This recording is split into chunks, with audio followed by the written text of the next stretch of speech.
అక్కడ ఉండరు.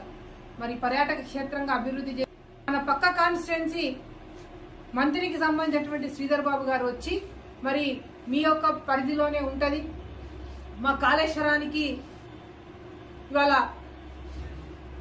లడ్డూ నిధి కింద కాళేశ్వరాన్ని కూడా లడ్డూ ప్రసాద్ అనేటువంటి ఒక కార్యక్రమం ద్వారా కాళేశ్వరానికి కూడా నిధులు కేటాయించండి. ఏ విధంగానైతే భద్రాచలంకి కేటాయించిండ్రో అదే విధంగా కాళేశ్వరానికి కూడా కేటాయించండి అని చెప్పేసి వారు ఒక నివేదిక సమర్పించి వెళ్ళింది. మరి మీరు ఇవాళ కిషన్ రెడ్డి గారికి ఏం నివేదిక సమర్పించిండ్రు అని మేము అడుగుతా ఉన్నాం. ఇవాళ భూపాలపల్లిని అభివృద్ధి పదంలో నడపాలని చెప్పేసి ఇవాళ ఆయుష్ కింద ఉండేటువంటి 50 పడకల హాస్పిటల్ని ఇవాళ కేంద్ర ప్రభుత్వం భూపాలపల్లి జిల్లాకు కేటాయించింది. మొన్న జరిగినటువంటి కలెక్టర్ రివ్యూలో కూడా ఏ విధంగా ఆయుష్ అనేటువంటి హాస్పిటల్ ముందుకు తీసుకెళ్తున్నారు, ఇవాళ భూములు కేటాయించిండ్రా లేదా, వాటికి నిధులు ఇప్పటివరకే 15 కోట్ల రూపాయలు వచ్చినాయి, అవి ఏ విధంగా ఉపయోగిస్తారని ఈ సమీక్షలో సమావేశంలో నిర్ణయించడం జరిగింది. మరి మీకు ఇవన్నీ కనిపిస్తలేవా? మరి మేము అడుగుతా ఉన్నాం, అభివృద్ధి చేయాలని చెప్పేసి కేంద్ర ప్రభుత్వం భూపాలపల్లిని ఆస్పిరేషన్ డిస్ట్రిక్ట్స్ లో కేటాయిస్తే మీరు మటుకు కేవలం టిఆర్ఎస్ పార్టీ అనేటువంటి అహంకారంతో ఇవాళ భారతీయ జనతా పార్టీకి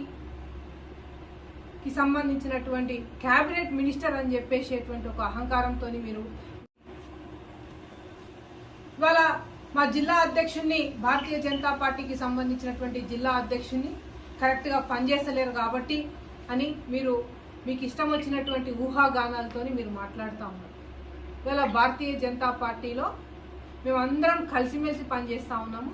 మాకు ఎక్కడా కూడా ఇవాళ మాకు ఎక్కడా కూడా మా జిల్లాలో మాకు సమన్వయం మంచిగానే ఉన్నది. మేము ఎవరికి కూడా ఎవరం భయపడాల్సినటువంటి అవసరం లేదు. ఇవాళ మా జిల్లా అధ్యక్షునితో మాకేం భయం లేదు కాబట్టి మేము అన్ని వర్గాలను కలుపుకొని పోయి ఇవాళ మేము ఒక కొత్త నాయకత్వం దిశగా ఇవాళ యువ నాయకుల్ని ఇవాళ జిల్లా అధ్యక్షులుగా చేసుకున్నాం. మీరు ఇవాళ టిఆర్ఎస్ పార్టీ లెక్క భారతీయ జనతా పార్టీలో కుటుంబ పాలన లేదు. ఇవాళ మీరు మీ సొంత కుటుంబానికి సంబంధించినటువంటి వ్యక్తులనే ఇవాళ మీరు జిల్లా అధ్యక్షురాలుగా చేసుకున్నారు. ఎందుకు? ఇవాళ మీ యొక్క పార్టీ యొక్క బాధ్యతలు వేరే వ్యక్తి చేతిలోకి పోతే, ఇంకొక కొత్త నాయకత్వం తయారైతే ఇవాళ మీకు ఇబ్బంది